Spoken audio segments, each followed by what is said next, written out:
할렐루야. 네, 오늘 예배 나오신 여러분들 주님의 이름으로 환영하고 축복합니다. 오늘도 주님의 평화가 여러분 심령 가득히 임하기를 간절히 바랍니다. 자, 우리 좌우의 분들과 이렇게 한번 인사, 추운데 나오느라 고생하셨으니까 추운데 나오셔서 반갑습니다. 추운데 나오셔서 반갑습니다. 네, 추운 것만 아니라 코로나 가운데서도 이렇게 여러분 나오신 건 대단한 결단이죠. 가능하면 사람이 모이는데 가지 말라고 그렇게 계속 방송에서 이야기하는데 여러분은 방송과 정반대로 살아가는 거죠. 사람이 모이는데 오셨으니까. 그러나 여기는 우리가 목적이 수다 떨러 온 것이 아니고 예배 드리러 왔기 때문에 주님께서 여러분을 보호하시고 지켜주실 줄로 믿습니다. 오늘은 의롭다 하심을 받은 사람의 복, 이런 제목으로 함께 은혜를 나누기를 원합니다.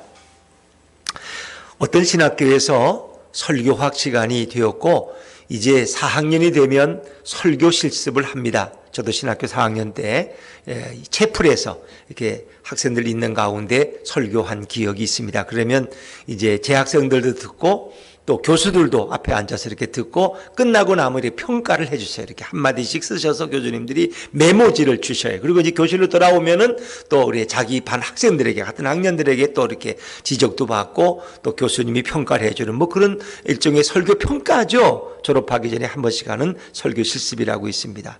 그게 한 신학생이 자기 설교 실습 차례가 되었어요. 이렇게 이제 강단에 올라갔는데 너무 긴장하니까 그냥 뭘 설교해야 될 걸 잊어버리고 말았어요, 그냥. 그래서 무슨 말을 할까 생각하다가 도저히 생각이 안 나서 얼떨결에 자기도 모르게 입을 열었는데, 여러분, 제가 지금 무슨 말을 하는지 여러분 아십니까? 이렇게 물었어요. 내가 지금 무슨 말을 하는지 신학생들이 어떻게 알겠어요? 아무도 모르죠? 그러니까 청중들이 모릅니다. 그랬어요. 그랬더니 그 신학생 하는 말이, 여러분도 모르는 것을 제가 어떻게 말할 수 있겠습니까? 하면서 그냥 내려와 버렸어요. 여러분도 모르는 것을 내가 어떻게 알겠습니까? 내려와. 그러니까 설교학 교수가 노발대발했어. 그래도 설교를 하고 내려와야지. 그냥 내려오면 어떡하냐. 그래서 설교학 교수가 화가 나가지고 내일 또 설교하라고 시켰어. 내일 다시 제대로 설교하라고. 이 학생이 또 마음을 먹고 기도하고 그 다음날 또 설교학 시간에 강단에 올라갔는데 또 할 말이 생각이 안 나요. 너무 긴장하니까. 그래가지고 또다시 말했습니다. 여러분, 제가 무슨 말을 하는지 여러분 아십니까? 그랬어요. 근데 이번에 학생들이 다 웃으면서 뭐라고 대답했어요? 다 압니다. 그런 거예요. 어제 그렇게 말했으니까 다 압니다. 그러더니 이 학생이 그러면 다 아시는데 제가 굳이 말할 게 뭐 있습니까? 하고 또 내려와 버렸어요. 이 설교 선생님이 또 화가 나서 노발대발하는 거예요. 너는 안 할 때까지 해야 된다. 내일도 한 번 더 다시 올라오라는 거예요. 그래서 이 신학생이 세 번째 또 강단에 올라갔어요. 강단에 올라가서 이번에는 뭐라고 말할까? 똑같이 말했어요. 여러분, 제가 오늘 무슨 말을 하는지 여러분 혹시 아십니까? 이렇게 말했어요. 그랬더니 학생들이 대답을 못하고 웅성웅성대기 시작했어요. 한 철반은 안다는 거예요. 그랬더니 한 철반은 모른다는 거예요. 그랬더니 신학생이 드디어 한마디 했어요. 잘 아시는 분이 모르는 분에게 가르쳐 주십시오. 하고 또 내려와 버렸다. 우스갯소리죠. 자, 여러분, 복음이라는 것은 그렇게 남 앞에 전하는 게 쉬워요, 어려워요? 어려워요. 그 전도하려고 하면 할 말이 없어. 생각이 안 나. 무슨 말을 해야 될지 모르겠어요. 사실 복음은 그렇게 복잡한 게 아니에요. 아주 간단한 건데 우리는 그것을 잘 설득하고 잘 설명하기가 쉽지 않다는 것입니다. 설교를 들을 때는 맞아, 저게 복음이지. 그런데 누구한테가 전도하라면 무슨 말을 해야 될지 잘 모르겠어요. 알기는 알지만 확실히 정리되지 않았기 때문에 우리는 남에게 복음을 전하는 것이 쉽지 않다는 것입니다. 그래서 우리는 복음을 오해하고 착각할 때도 많이 있어요. 성탄절이 되면 세례식을 하기 때문에 한 달 전부터 세례문답을 합니다. 그래서 이제 성경 공부를 하고 또 마지막 시간이 되면 질문을 해서 세례받을 자격이 있는지 테스트하는 거예요. 그리고 자기가 분명한 예수님에 대한 신앙 고백이 있는지 담임 목사가 이제 확인을 하는 거예요. 근데 그날따라 그 해 따라 할머니 한 분이 세례를 받게 됐어요. 그래서 목사님이 이 할머니한테 뭐 어려운 건 못 묻지만 꼭 한 가지는 물어야 되겠다. 제가 할머니께 한 가지만 묻겠습니다. 예수님이 누구의 죄 때문에 십자가에 죽으셨습니까? 그들이 할머니가 곰곰이 생각하더니 그래, 우리 며느리 죄 때문에 십자가에 죽으셨다고. 우리 며느리 죄 때문에. 그거는 목사님이 원하는 정답은 아니죠. 누구의 죄 때문에? 나의 죄 때문에. 오늘 내 죄 때문에 예수님이 죽으셨는데, 할머니는 며느리가 하도 믿고 속썩이니까 우리 며느리 죄 때문에 예수님이 죽으셨다고. 물론 복음을 오해하는 것이죠. 나의 죄 때문에, 우리의 죄 때문에 예수님이 죽으신 거예요. 자, 여러분, 복음이란 어찌 보면 간단한 것 같지만 그것을 설명하려면 이렇게 쉽지 않다는 것입니다. 그래서 로마서는 반복해서 복음을 설명하고 있습니다. 왜? 한 번 들으면 잊어버리니까. 여러분들이 로마서를 들으면 맨날 그 얘기야, 그 얘기 같아. 믿음으로 의롭다 얻는다. 율법으로는 의로하실 수 없고, 율법으로는 완전해질 수 없고, 율법으로는 구원을 받을 수 없고, 우리 믿음으로 구원을 받는다. 믿음으로 하나님 앞에 나아간다. 믿음으로 의롭다함을 입는다. 성경은 그렇게 말씀하고 있어요. 의롭다함을 얻는다는 건 뭐예요? 하나님과 바른 관계를 맺는다는 거예요. 죄인은 하나님 앞에 설 수 없어요. 죄인은 하나님은 거룩하시기 때문에 죄인은 그 죄를 가지고 있으면은 하나님 앞에서 그는 죽을 수밖에 없어요. 그 죄인은 하나님 앞에 못 나가요.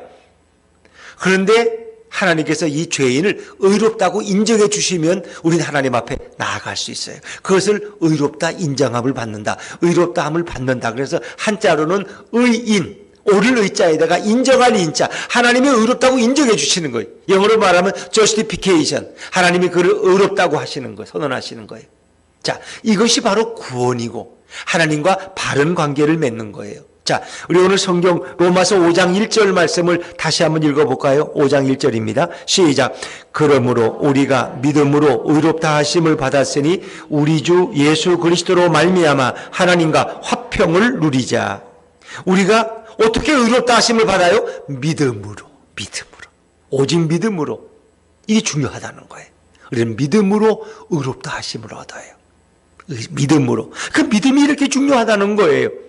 우리는 율법을 지킴으로, 선행을 행함으로, 봉사를 많이 함으로 의롭다함을 얻는 것이 아니라 우리는 아무 공로 없지만 예수 그리스도를 믿음으로 우리는 하나님과 사이에서 의롭다 하심을 얻었어요. 하나님이 우리를 의롭다고 인정해 주신다는 거예요. 이게 참 놀라운 복이에요. 이게 복음의 핵심이에요. 우리는 믿음으로 의롭다함을 얻는다.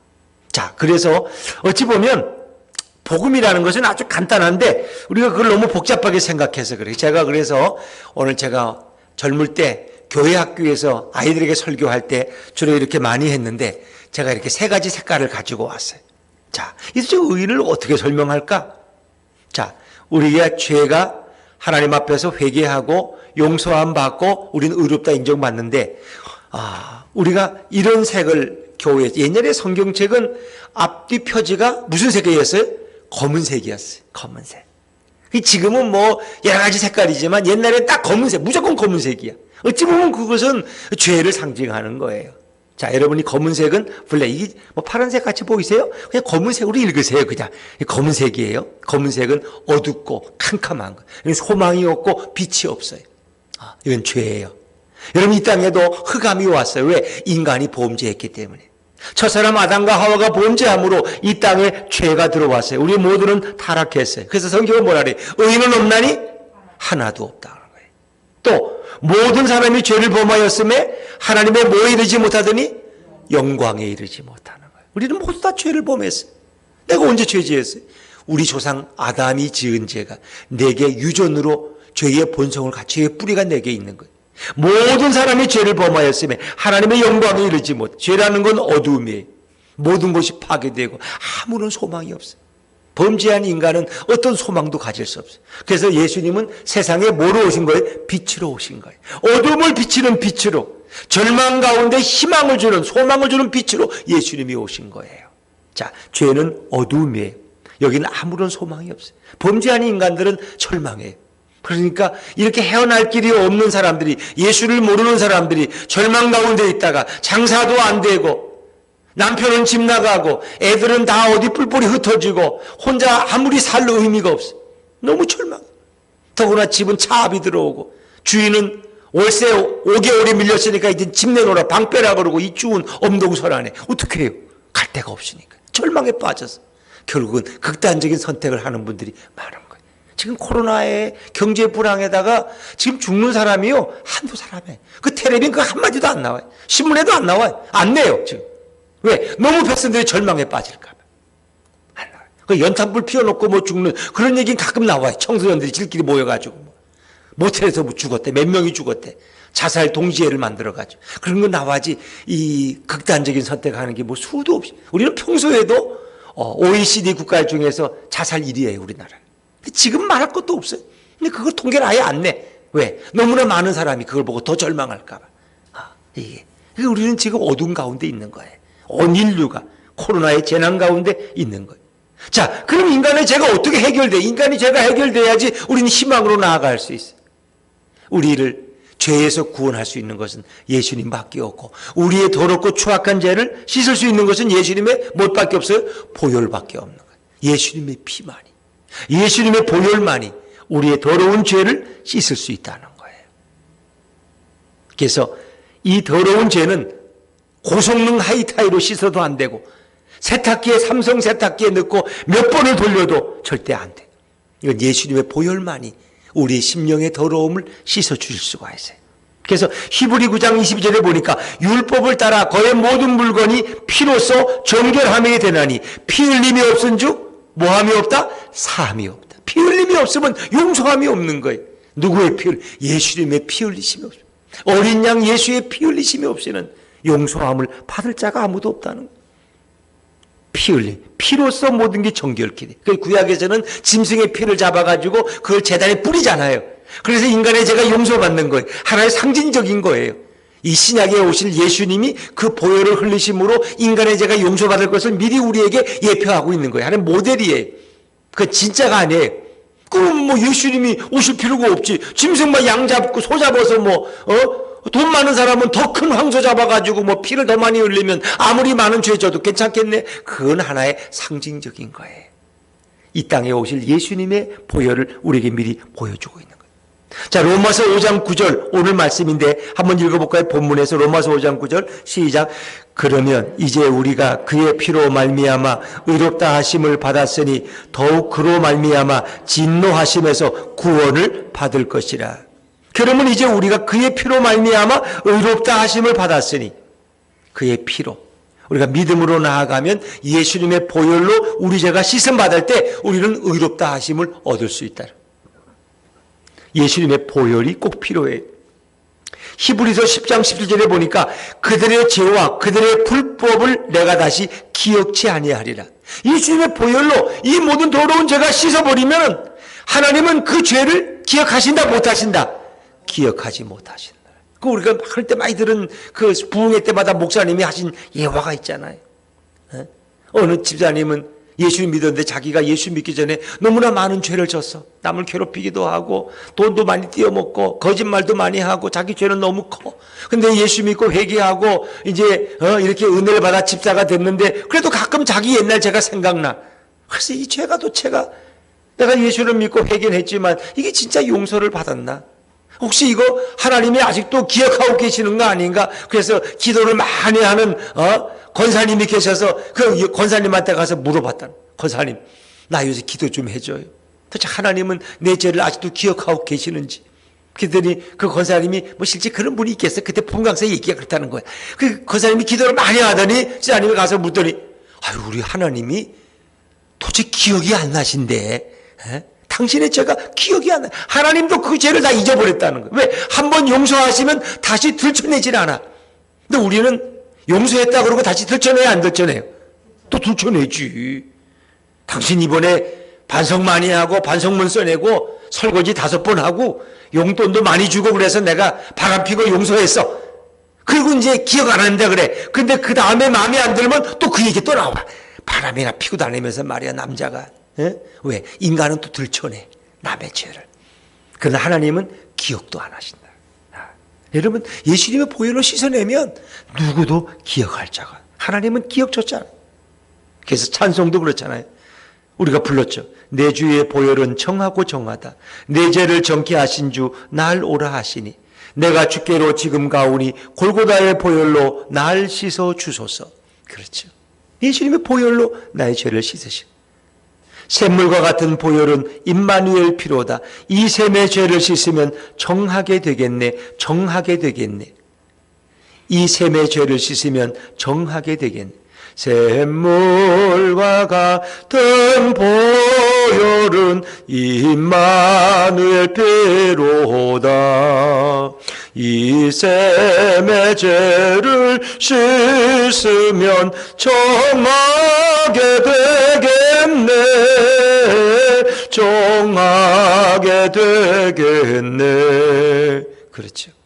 이 셈의 죄를 씻으면 정한다는 걸 깨끗이 기억조차 하지 않으시고, 우리가 많이 부르는 찬, 죄에서 자유를 얻게 함은 보혈의 능력, 주의 보혈, 시험을 이기는 승리되니 참 놀라운 능력이로다. 주의 보혈 능력이 또다. 주의 피 믿어 주의 보혈 그 어린 양의 매우 귀중한 피로다.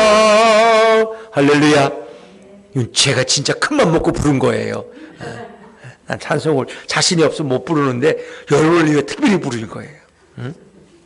여러분은 내가 틀려도 비웃지 않을 걸 아니까. 네. 자, 여러분, 이렇게 예수님의 보혈이 더러운 죄를 다 씻어주셨어요. 그럼 이제 우리가 어떻게 해요?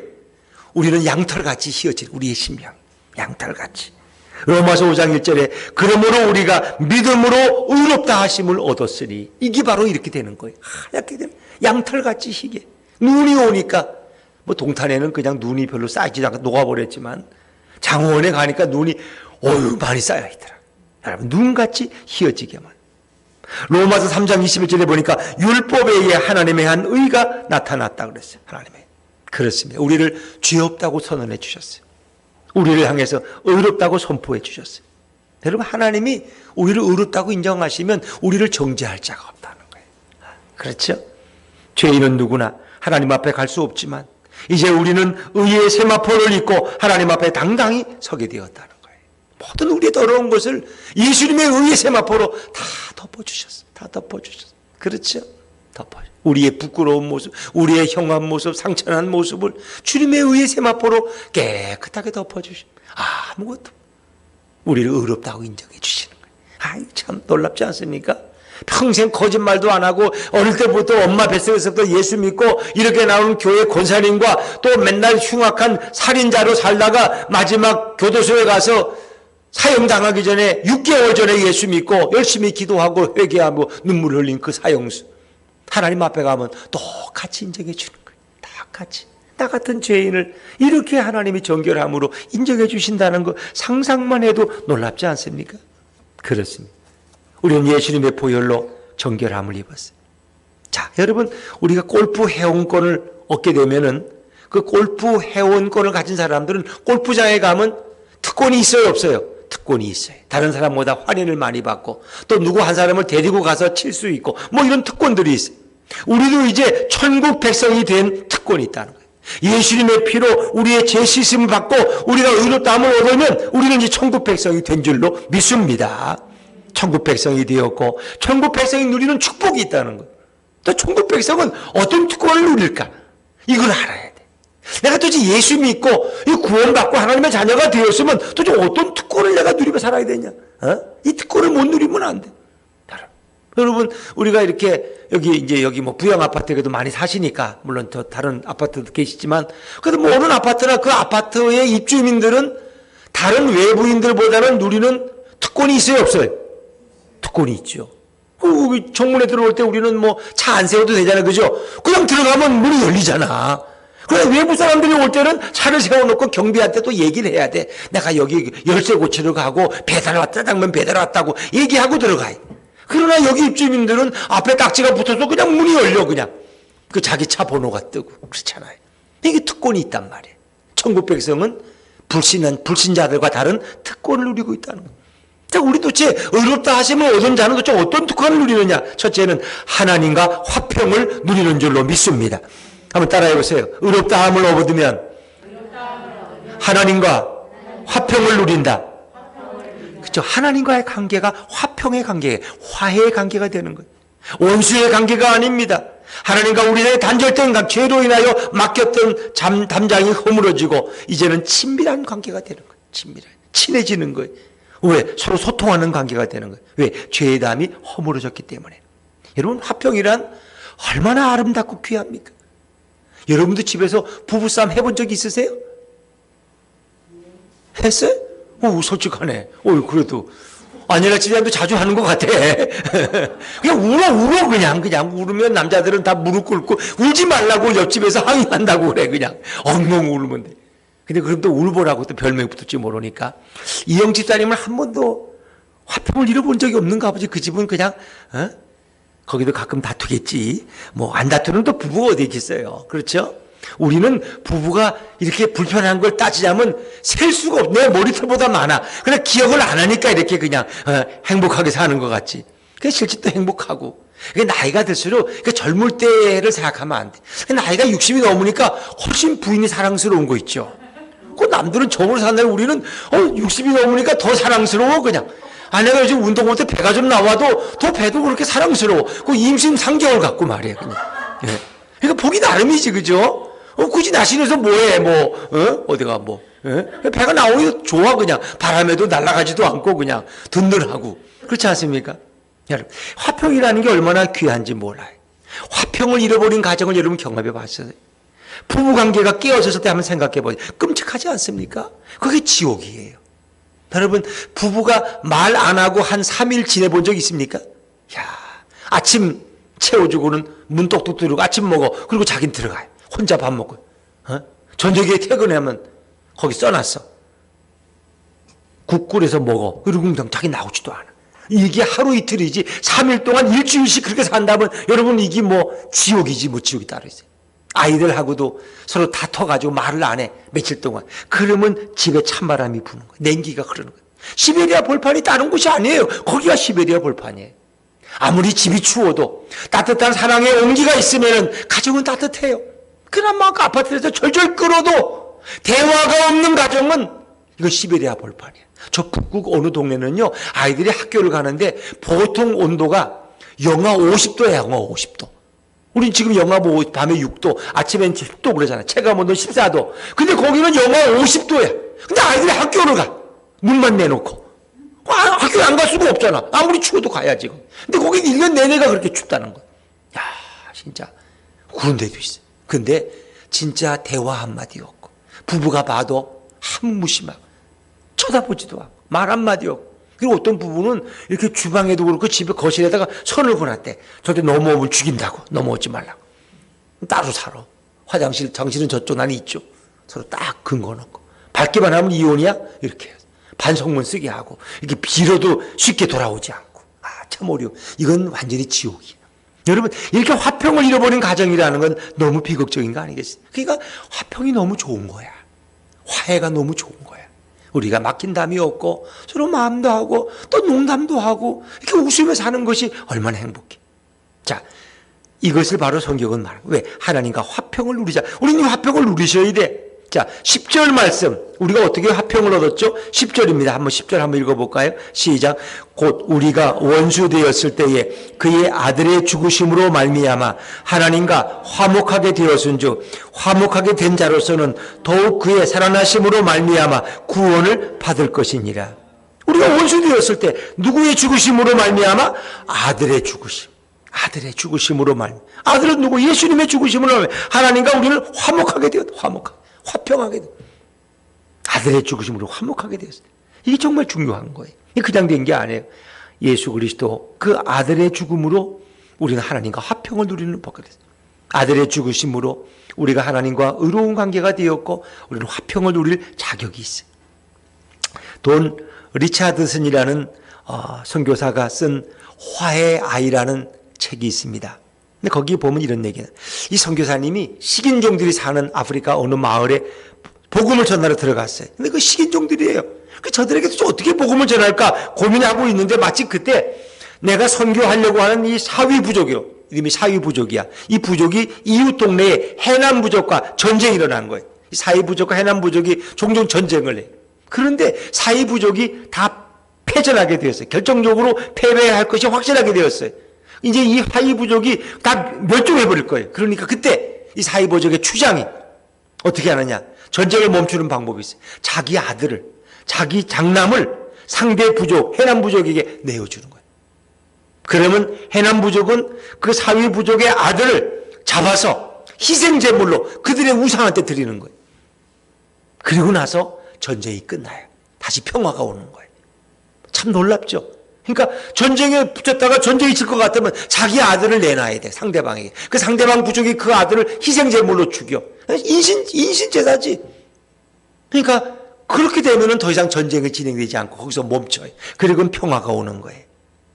자, 여러분, 이 돈 리차드슨 선교사는 이제 사위 부족에게 설교할 기회가 왔을 때 로마 요한복음 3장 16절 말씀을 가지고 이렇게 설교했습니다. 여러분, 하나님이 우리를 사랑하셨습니다.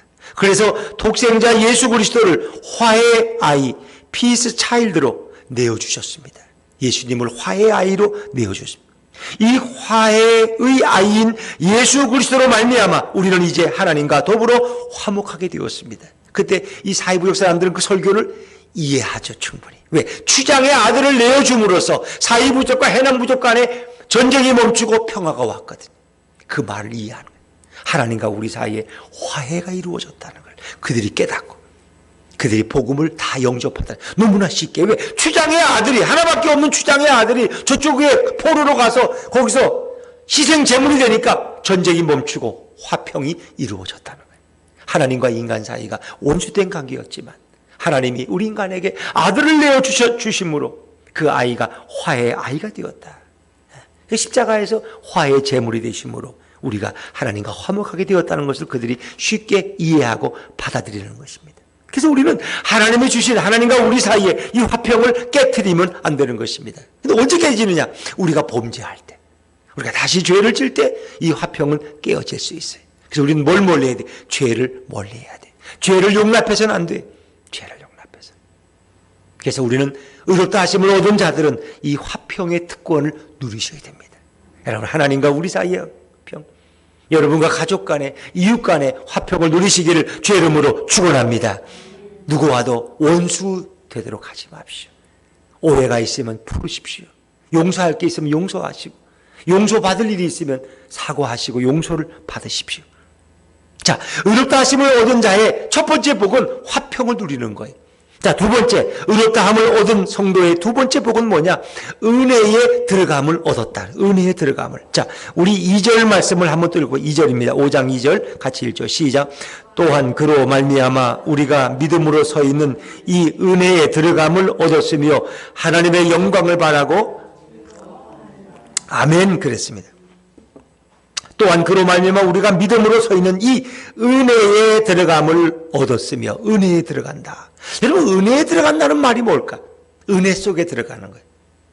일종의 이것은 결론부터 말하면 기도의 특권을 얻게 되는 것입니다. 기도의 특권을. 그러니까 이 은혜 안에 들어간다는 것은 대제사장이 지성소에 들어가는 것을 의미하네. 지성소에. 대제사장 1년에 한 번 지성소에 들어가는 것이 은혜의 보좌 앞에 나아가는 거예요. 에스더서에 보면 에스더가 왕 앞에 나아가는 거.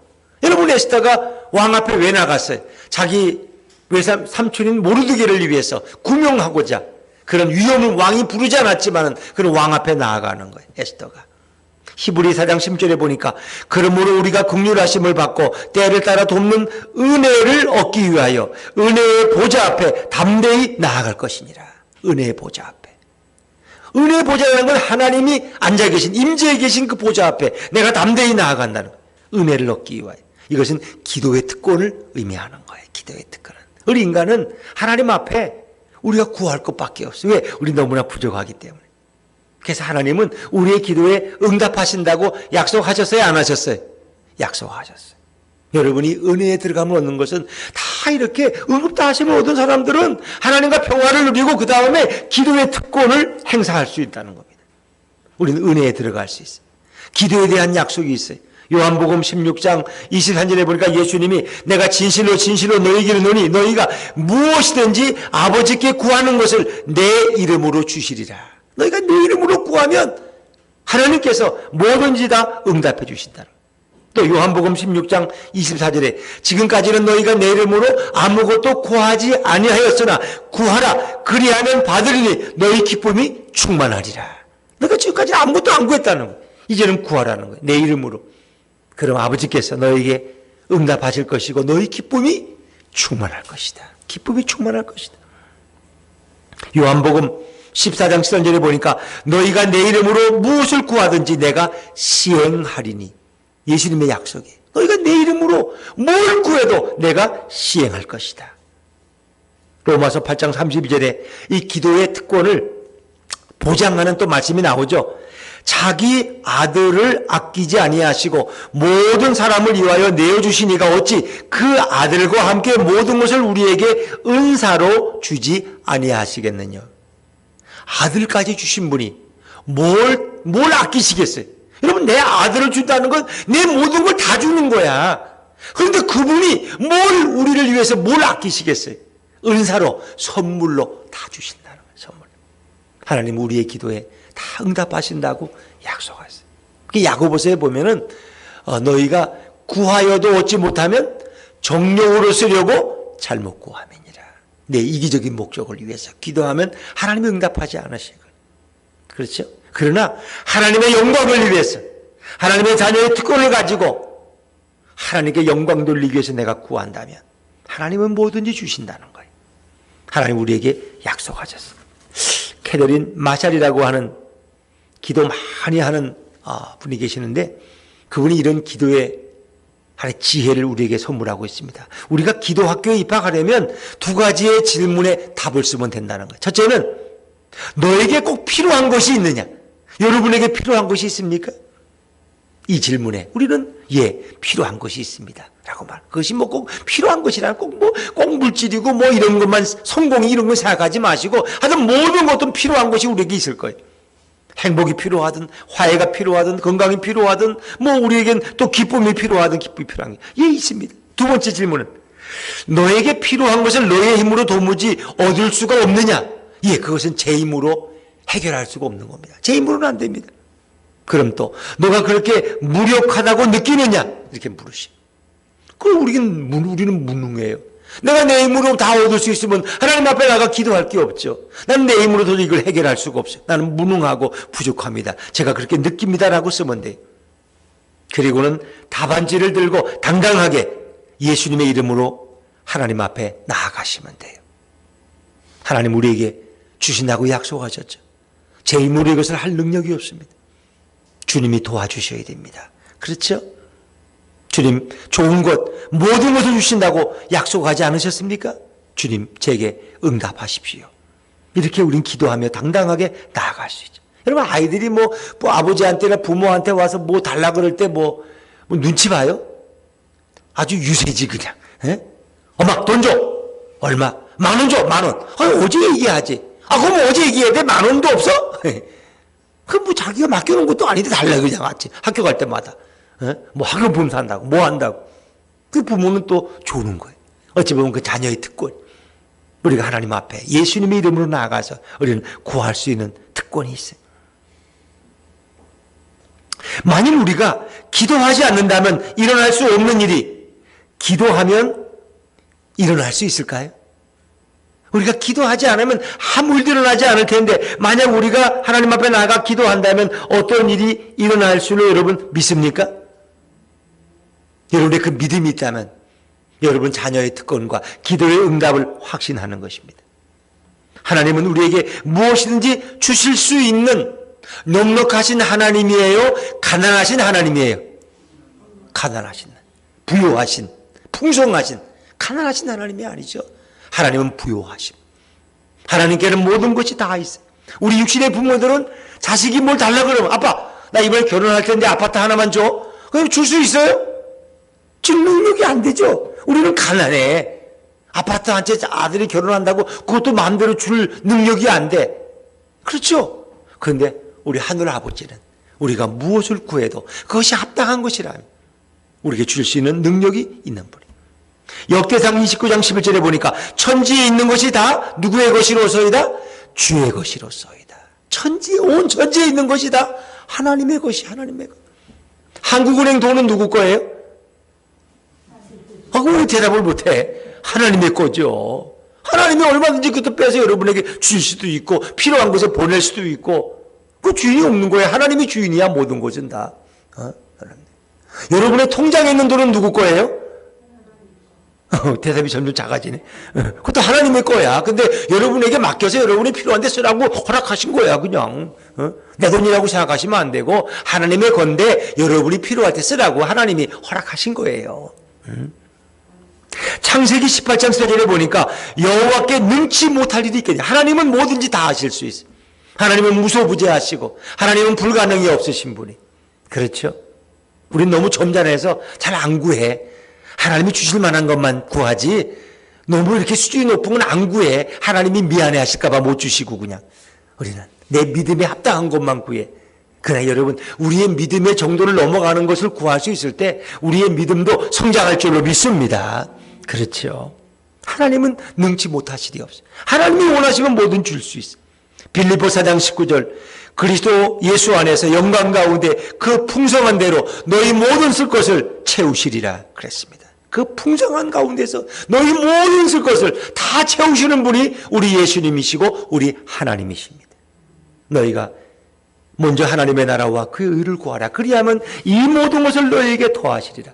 무엇을 먹을까? 무엇을 마실까? 염려하지 말라. 이건 이방인들이 구하는 것이. 하늘 나라는 참새도 하나님이 먹이시고 입히신다. 들에 낀 백합화를 보라. 그것도 하나님이 먹이시고 입히신다. 하물며 하나님의 자녀들이야 무엇을 걱정하겠느냐. 근데 우리가 믿음이 없어서 자꾸 걱정이 돼요. 그렇죠? 우리는 주머니에 돈이 없으면 어디 가기도 싫어. 그냥 꼭 필요하지도 않은데 갑자기 또 커피 살 일이 생기면 어떻게 돈 없다는 거 드러낼 수도 없고 또 카드가 이게 결제가 안 되는 건데 이거 갖다 내밀었다가도 창피당할 것도 같고 그렇더라고. 그런데 하나님 우리의 모든 필요를 채우신다고 약속하셨어요. 물론 우리 그리스도인에게도 어려울 때가 있죠. 그러나 그 어려울 때 우리는 하나님을 더 의지하면 주님께서는 더 풍성함으로 채우실 줄로 믿습니다. 자, 우리에게 이렇게 기도의 특권, 은혜에 들어감을 허락하시는 분이 바로 하나님이시죠.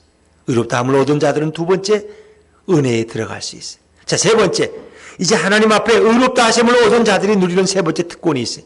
하나님의 영광을 바라고 즐거워하는 것입니다. 우리가 2절 중반절을 보면 하나님의 영광을 바라고 즐거워하느니라. 하나님의 영광을 바라고 즐거워한다. 하나님의 영광을 바란다는 게 뭘까? 우리는 천국을 바라보며 살아가는 것입니다. 하나님이 우리를 위해 준비한 아름다운 천국에 들어갈 날을 우리는 바라보면서 기쁨으로 기대하는 것입니다. 사람들이 뭔가 기대가 있을 때는 마음에 설레임이 있고 기쁨이 있어요. 왜? 기대할 것이 있기 때문에. 지금 내가 사는 것도 좋지만 더 좋은 곳으로 우리는 갈 걸 생각하면 좋은 거예요. 그래서 우리는 하나님의 영광을 바라고 날마다 즐거워하는 인생이 되어야 돼요. 자, 그런데 하나님이 우리를 영원한 천국으로 인도하기 위해서는 우리의 그리스도인의 삶 속에도 시련과 역경이 있어요, 없어요? 있다는 것입니다. 그래서 그것을 설명해. 우리 하나님의 영광, 천국을 바라고 즐거워하지만 거기에도 그 과정에는 인내와 연단이 있어요. 그것을 통해 우리는 소망을 얻는 거죠. 3절과 4절 말씀 읽어볼까요? 3절과 4절입니다. 시작. 다만 이뿐 아니라 우리가 환난 중에도 즐거워하나니 이는 환난은 인내를, 인내는 연단을, 연단은 소망을 이루는 줄 알미로다. 누구에게나 환난, 욥에게도 환난이 있었어요. 하박국 기자에게도 환난이 있었어요. 환난은 인내를, 요셉에게도 환난이 있었어요. 환난 가운데 우리는 인내를 배우고 인내 속에서 우리는 연단받고 연단을 통해서 우리는 소망을 이루어 나간다는 거예요. 하나님 우리에게 연단을 통해서 소망을 갖게 하시는 거예요. 소망을. 그래서 믿는 사람들, 특히 그리스도인들, 하나님의 자녀들에게도 연단과 시련은 늘 있는 거예요. 하나님은 사랑하는 자녀를 징계하신다, 징계하지 않으신다. 징계하신다. 채찍질하신다. 남의 자식은 징계하지 않아. 남의 자식 징계했다 큰일 나죠. 몇 때렸다가. 그러나 내 자식은 바로 키워야 되기 때문에 잘못할 때는 우리가 바로 깨닫게 하고 때로는 벌도 주고 매도 때릴 수 있어요.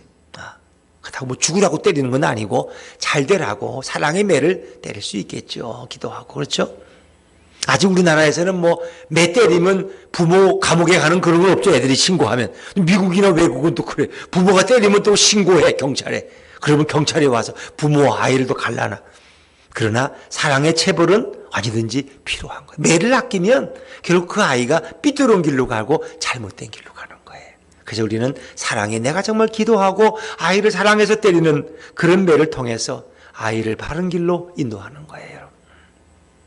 강철 만드는 공장에 가면 강철을 녹여서 기차 바퀴를 만들고 비행기를 만들고 전차를 만듭니다. 40톤짜리의 망치가 와서 그 쇠를 때려요. 그 불속에 집어넣어요. 그리고 또 꺼내서 물속에 넣었다가 또 그 망치로 또 때려. 이게 반복될수록 좋은 새가 나오는 거예요. 좋은 새가. 그래서 많이 맞은 쇠일수록 굳은 새가 된다. 쇠는 많이 맞아야 돼. 쇠는 많이 맞아야 돼.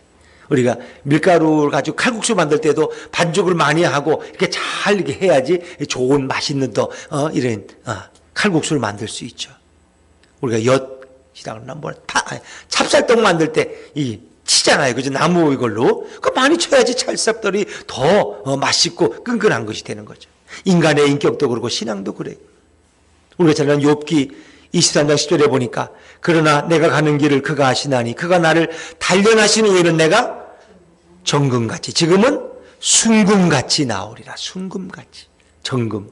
네, 정금당이 많아서 그래서 요즘은 이름이 순금당으로 바뀌어야 돼. 저 순수하고 깨끗한 금으로 주님이 우리를 만들어내신다는 거예요. 그래서 농부는 가지치기를 잘해야지 가을에 좋은 열매를 맺을 수 있는 거예요. 약한 가지는 다 쳐버려. 열매도 약한 것은 솎아내. 그래야 진짜 좋은 열매가 맺힐 수 있는 거예요. 제가 이렇게 농사를 잘 질지 몰라가지고 가을에 원래 씨를 뿌리면 안 되잖아요. 근데 가을에도 뭐 상추를 뿌린다 그래서 제가 상추를 심는데 그 서툴러가지고 그냥 너무 많이 심었어. 그러니까 너무 많이 나니까 아무도 안 자라. 그냥 그대로야. 그냥 그걸 이렇게 띄워서 몇 개씩 심어야 되는 걸 그냥 쭈르륵 풀었더니 그냥 빨리 끝내려고 그랬더니 이게 자라질 않는 거야. 그래요. 그래서 솎아줘야 돼. 가지를 치기를 해. 가지치기를 해야 돼. 어찌 보면. 그래서 우리 인생에도 하나님이 종종 우리에게 가지치기를 하고 우리를 솎아내시는 그런 아픔도 있어요. 때로는 우리에게 약점이 있는데 그 약점이 오히려 우리를 더 기도의 자리로 이끌어낼 때도 있어요. 밀턴이라는 사람은 신라곤이라는 명절을 냈는데 그분은 시각장애인이 실명했어요. 근데 만약 그가 실명하지 않았다면 그렇게 좋은 글, 좋은 작품들을 남길 수 있을까? 거의 불가능했을 거예요. 그런 눈이 어두웠기 때문에 늘 하나님만을 생각하면서 많은 글들을 썼고 밀턴의 유명한 신라곤을 남겼고 좋은 시들을 남겼어요. 베토벤은 청각장애가 있죠. 잘 듣지 못해. 음악하는 사람이 어떻게 잘 못 들으면 어떻게 귀머거리 농아인이죠. 근데 그는 귀가 정상이었다가 점점 귀가 나빠져서 어두워진 후에 불후의 명작들을 남겼죠. 그 고난 가운데 더 빛나는 음악을 이 지구촌에 남길 수 있었어요. 차이코프스키라는 사람은 불행한 가정에서 태어났고 자살 직전까지 갔던 사람이에요. 근데 그는 그런 고통 가운데 비창이라는 유명한 작품을 인류에게 남겨줄 수 있었어요. 우리가 환경이 좋고 다 건강하고 모든 것이 좋으면 거기서 위대한 작품이 나올 것 같지만 그렇지 않은 경우도 많다는 거예요. 오히려 고난 가운데 더 위대한 작품들이 나온 그런 경우를 우리는 역사 속에서 수없이 발견할 수 있습니다. 우리는 하나님의 영광을 바라고 즐거워하는 기쁨 속에서 소망을 가지고 살아가는 이런 특권을 누릴 수가 있어요. 우리에게 늘 천국이 있어요. 천국이 있어요. 마지막으로 의롭다 하심을 얻은 자의 네 번째 복은 하나님의 사랑을 받는 것입니다. 하나님의 사랑을 우리는 경험했어요. 정말 사랑받을 수 없을 때 누군가로부터 사랑을 받았다면 얼마나 귀한 일입니까? 자, 우리 오늘 5절 말씀을 한번 읽으면 5절입니다. 5절 같이 읽죠. 시작. 소망이 우리를 부끄럽게 하지 아니함은 우리에게 주신 성령으로 말미암아 하나님의 사랑이 우리 마음에 부은 바 됨이니. 하나님의 사랑이 우리 마음에 부어졌다는 것을 우리가 깨닫게 되는 거예요. 성령으로. 하나님이 내게 이 엄청난 사랑을 부어주셨구나. 내게 이 엄청난 사랑을 베풀어 주셨구나 하는 것을 우리가 깨닫게 되는 거죠. 자, 여러분, 이 사랑이 어떻게 부어졌을까? 어떻게? 우리가 잘할 때, 우리가 건강할 때 부어진 것이 아니라 우리가 연약할 때, 우리가 죄인 되었을 때에, 우리가 하나님의 원수 되었을 때에 하나님이 사랑을 우리에게 부어주셨어요. 우리는 사랑받을 자격이 없을 때. 그것을 이제 로마서 5장 8절은 뭐라고 설명하죠? 로마서 5장 8절 한번 읽어보죠. 시작. 우리가 아직 죄인 되었을 때에 그리스도께서 우리를 위하여 자기의 사랑을 확증하셨느니라. 우리가 사랑받을 자격이 없을 때 하나님께서는 우리를 위해서 사랑을 보여주셨어요. 그것은 바로 예수님이 우리를 위해서 이 땅에 오셔서 희생당하신 거예요. 여러분들, 우리가 가끔 이렇게 신장이식 하는 신장. 그러니까 사람을 신장이 나쁘면 이제 피를 못 걸르기 때문에 그 사람은 온몸이 붓고 이렇게 피를 이렇게 걸러야 되는데 나중에 그게 너무 나빠지면 피도 못 걸러요. 뭐 이틀에 한 번씩 나중에 매일 걸어요. 못 살아요, 결국은. 그 때문에 누군가 신장 이식을 받아야 돼. 근데 신장은 아마 이렇게 뭐 이식을 할 수 있나 봐요. 근데 여러분의 신장을 그 위험을 불러서 누구에게 줄 수 있겠어요?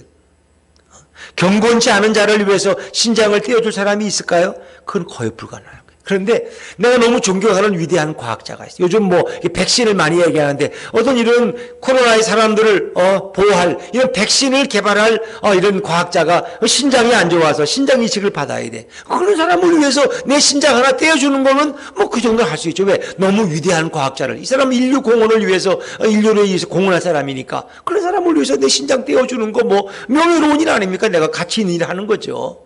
그런데 예를 들면 안산에 간 그 유기범, 그 아이 폭행범, 그 조두순이를 위해서, 조두순이가 신장이 안 좋대. 여러분 신장 떼줄 사람이 있어요? 안 떼주죠. 그 죄인을 위해서, 그 원수 같은 사람을 위해서 신장을 떼어줄 사람은 없어요. 근데 예수님께서는, 하나님께서는 원수 같은 우리들을 위해서 당신의 하나밖에 없는 아들을 내어주셨다는 것입니다. 이것이 바로 주님의 지독한 사랑이죠. 그 사랑을 우리는 경험했어요. 어떤 사람은 나는 어릴 때부터 부모의 사랑을 못 받았대. 그래서 그분이 그건 늘 상처야. 그래서 그냥 늘 사랑을 받고 싶어 하고, 사랑을 나눠주기보다 사랑받을 왜? 자기는 어릴 때 사랑을 받아본 적이 없대. 자, 뭐 오남매인데 자기는 딸이고 아들만 넷이 있는데 엄마가 아들만 사랑하지 딸은 뭐 사랑해 본 적이 없대. 자기는 그냥 맨날 일만 하고 빨래만 시키고 그냥 남의 자기는 주워온 줄 알았대. 뭐 그 집 식구가 많은데 딸은 인간으로 취급을 안 한대, 우리 집은. 그러니까 자기는 사랑에 너무 갈급한 거야. 그런데 우리는 예수 믿고 어떻게 해요? 그 주님의 풍성한 사랑을 우리는 경험한 거예요. 하나님의 사랑이 내 마음에 부어진 줄로 믿습니다. 어느 정도 사랑했느냐? 아들을 줄 정도로. 사랑하는 아들을 너를 위해서 내가 주겠다. 그것이 주님의 사랑이에요. 주님의 사랑. 사도 바울은 아주 지독한 사람이죠. 왜냐하면 사람을 살리기 위해서 일주일 동안 먼 길을 그저 달려갔다면 그 이해가 되는데, 사람들을 죽이기 위해서 일주일씩 달려간 사람이 바로 이 사도 바울이에요. 이 사람, 예수 믿기 전에 이런 극성스러운 사람에게 예수님의 음성이 들려옵니다. 사울아 사울아 내가 어찌하여 나를 핍박하느냐. 그 하나님은 그 핍박하는 자, 자기를 핍박하고 예수 믿는 성도들을 핍박하는 그 원수된 사울을 찾아오신 거예요. 그리고 그를 만나주신 거예요. 사울아 사울아 내가 왜 나를 핍박하느냐. 주여 누시니까 나는 내가 핍박하는 예수다. 그때 사울은 꼬꾸라지고 그가 3일 동안 눈이 감겨 있다가 아나니아의 안수를 받고 눈이 띄어지고 하나님의 사랑을 깨닫습니다. 그리고 사명을 받고 그가 사도로서 새로운 생애를 출발하지 않습니까? 하나님의 원수된 그를 하나님은 사랑하셨고 그를 찾아오셨어요. 그리고 그에게 사명을 맡기셨어요. 그런 그 눈을 감고 있는 3일 동안 하나님의 놀라운 사랑을 그는 깨닫고 발견하게 되었습니다. 하나님이 정말 우리를 얼마나 사랑하시. 심지어 뭐 그럴 수 있어요. 가정에서 내 남편은 나를 사랑하지 않아. 그러나 주님이 나를 얼마나 사랑하시느냐. 우리 아이들은 부모를 사랑하지 않아. 나는 내 사랑이 그리워. 그러나 우리 주님은 나를 변함없이 사랑하셔. 주님이 나를 사랑하신다면 그 인간의 사랑이 뭘 갈급해요. 받으면 좋지만 안 받아도 그 문제될 게 없다는 거예요. 우리는 주님의 사랑이 우리에게 부어졌기 때문에 하나님 우리를 얼마나 사랑하시느냐 하는 겁니다. 어떤 그림에 나무 십자가 밑에 이런 글씨가 쓰여 있어요. 나는 예수님께 물었습니다. 예수님, 당신은 나를 얼마나 사랑하십니까? 라고 물었다는 거예요. 당신은 나를 얼마나 사랑하십니까? 그리고 예수님의 답이 나는 이만큼 사랑한다. 나 너를 이만큼. 엄마 나를 얼마나 사랑해? 엄마는 이만큼 우리 딸을 사랑하지. 이만큼 우리 아들을 사랑하지. 그 예수님은 십자가에서 양손에 벌려서 못 박히고 십자가에서 숨을 거두신 거예요. 우리를 이만큼 사랑하기 위해서. 그런 그 사랑. 제가 새벽 기도 때 한번 그런 말씀했어요. 여러분, 시시한 남편들 때문에 괜히 울고불고 섭섭해하지 말아라. 그건 가짜 신랑이다 사실은. 왜? 이 땅을 떠나면 뭐 신랑도 아니야. 그러나 진짜 신랑은 누구예요? 예수님.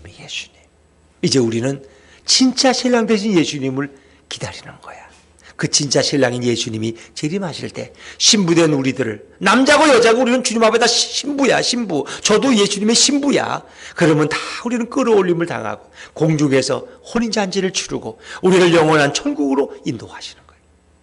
그렇죠? 어쩌면 이 땅에 살아가는 거는 이건 어찌 보면 임시 남편이고 임시 아내야. 뭐 임시 남편 때문에 뭐 그렇게 아쉬워해? 안 그래요? 진짜 신랑이 오고 있는데, 진짜 아내가 오고 있는데, 그렇잖아요. 그래서 우리 아내가 물에 빠지면, 손자하고 같이 빠지면 자기 안구하고 손잡고 할 걸 알고 있어. 기대도 안 해, 그냥. 예수님이 우리의 신랑 되시는, 예수님이 우리의 진정한 배우자가 되시는데, 그렇지 않습니까? 그래 살아가면서 물론 부부가 사랑하고 그래야죠. 또 오해하지는 마세요. 또 여보 당신은 가짜 신랑이래. 그럼 진짜는 누구야? 딴 놈이 또 있어? 이런 얘기가 아니고 예수님이 우리의 진짜 영원한 신랑. 왜? 한 번 만나면 영원히 헤어지지 않아야 진짜 신랑이지. 세상의 신랑은 술 먹도 간이 나빠가지고 먼저 돌아가시기도 하고 교통사고 나서 먼저 가시기도 하고 그러잖아요. 그러나 우리의 영원한 신랑 되신 예수님은 우리를 만나주시고 영원히 우리를 떠나지 않으시, 우리가 영원히 동행하신 그 진짜 신랑이 있기 때문에 우리는 가짜 신랑도 사랑하고 이해하고 보살펴드리고 축복해드리고 예수 잘 믿는 남편 되도록 우리는 인도하는 거 아니에요? 그렇죠?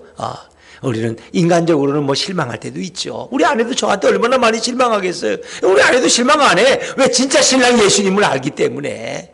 그렇지 않습니까? 그렇죠. 여러분, 정말 주님은 우리를 이렇게 이만큼 팔을 벌리고 우리는 그 사랑 앞에 감사하면서 오늘도 우리 예수님과 동행하는 축복의 인생들 되시기를 주의 이름으로 축원합니다. 기도하겠습니다. 주님.